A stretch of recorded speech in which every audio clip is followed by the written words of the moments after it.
Hey YouTube, Matt M. Roy back again. Well, I got another pickups video for you. I was at a garage sale today, and it's been slim pickings lately, and today really wasn't any different, but I did come across this little beauty.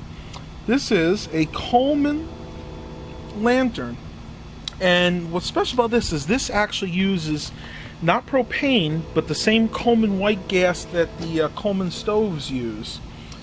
Basically, what we're going to do in this video is I'm going to show you guys how to replace the wicks because they are bad in this. And I went to the local hardware store and I got these Coleman replacement wicks. And so let's go ahead and get started. Be back in just a...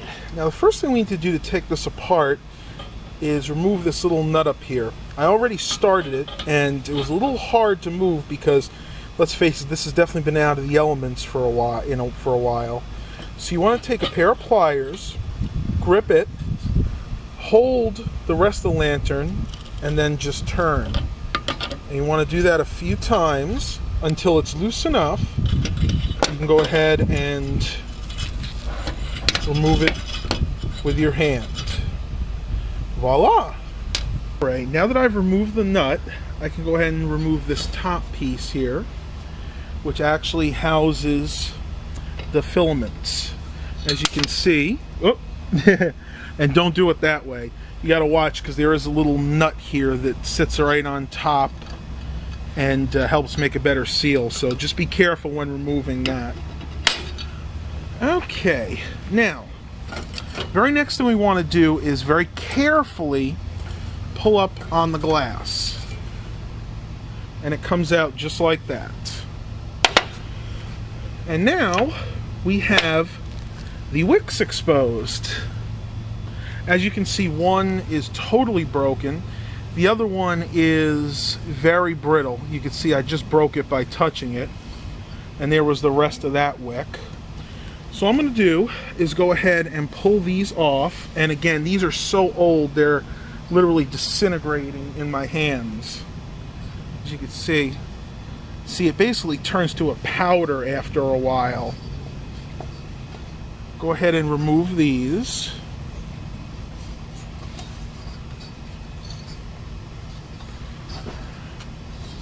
And you want to make sure you get all of it off because you want to have a good start for the next wick. What I'm going to do is I'm going to bring it over here and I'm just going to go ahead and dump any extra powder out on the bottom. And there you have it. We have the two ports exposed. Now we're ready to go ahead and put the new wicks on. Go ahead and open those up. Personal note, next time make sure I bring a pair of scissors out with me. It's always good to have. Now that I have the new wick out, all you're going to do is go ahead and put it over the old one. And you kind of want to use this green section as a guide. You don't want to go under there because that's what's going to go ahead and give you your light. And what you're going to do is you're going to go ahead and pull until this is tight. And then we're going to go ahead and tie it off. So I'm going to go ahead and do that. And we'll be okay. And I have one side on. One quick note is kind of going to be an amendment.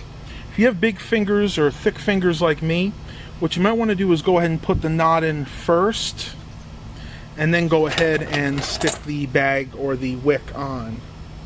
I'll demonstrate on this next one. So go ahead and tie the knot. You just need a simple knot in this. And again, give me just a minute because I do have big fingers, or thick fingers, that is. Alright. And then you want to go ahead and make sure that your knot is exposed, just like that. If you guys can see that. One in there and one in there. We're going to go ahead and hopefully have enough room to put the bag on, and I think we do. Saying bag, it's actually a wick, guys. And then what you can do is go ahead and just pull.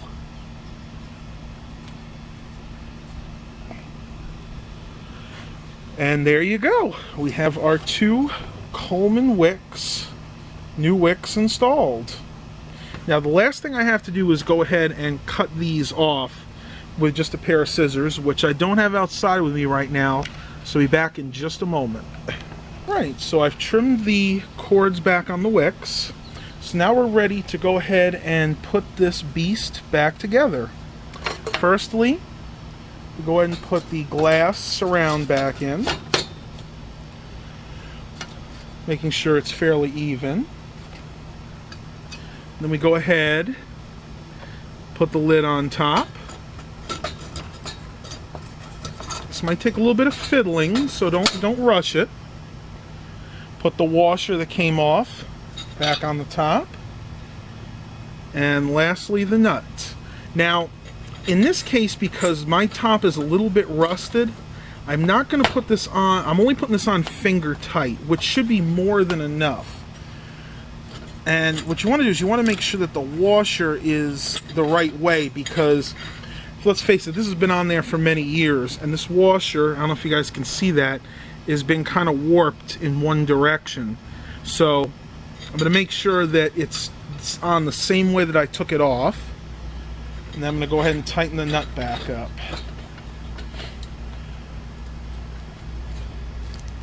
Alright, so we have our 2 new wicks installed. What we're going to go ahead and do now is I'm going to try and light this beast. Now there is some fuel left in there. I'm going to open up real quick and see what that smells like, because again, I don't know how old this is. It could be just fine, so we'll be back in just a moment. I opened it up and smelled the fuel, and the fuel actually smells fairly fresh.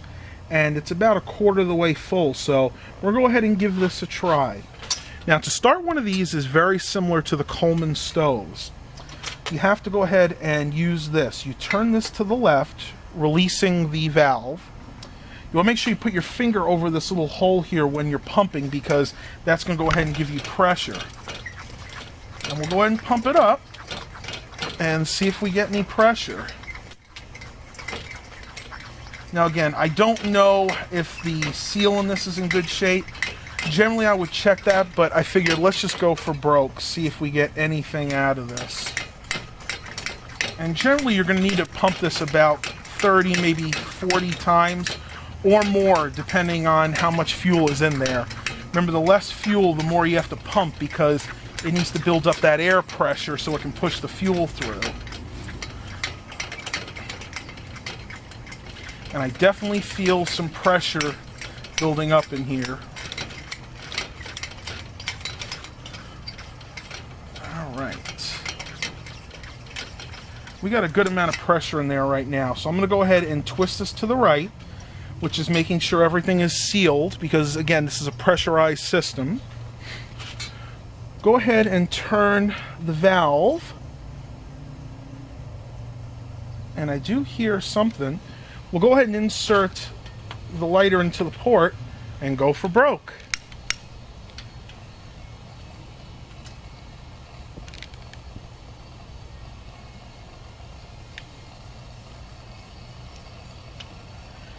It's normal to have some flames like that at first.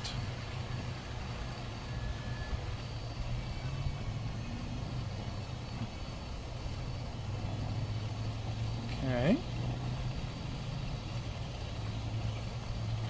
Might have to pump it a little bit more.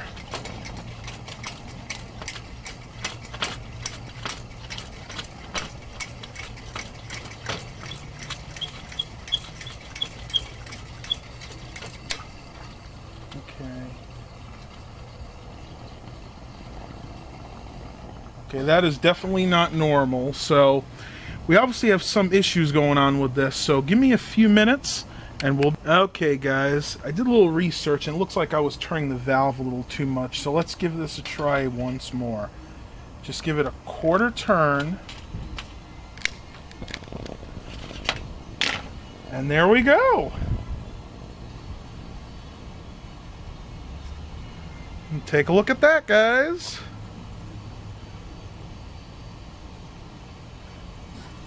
Well, YouTube always helps. Another gentleman, and I'll see if I can get his YouTube username. Give me 1 second.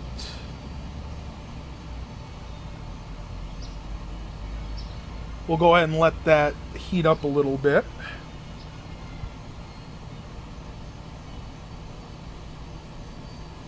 As you can see, our Coleman lantern is working beautifully. Hope you guys enjoyed this semi-informational video. Please remember to like and subscribe, and for more outdoor videos like this, go ahead and subscribe to my friend on YouTube, Chris Galosi of Galosi Enterprises. And until next time, have a blessed day, everybody.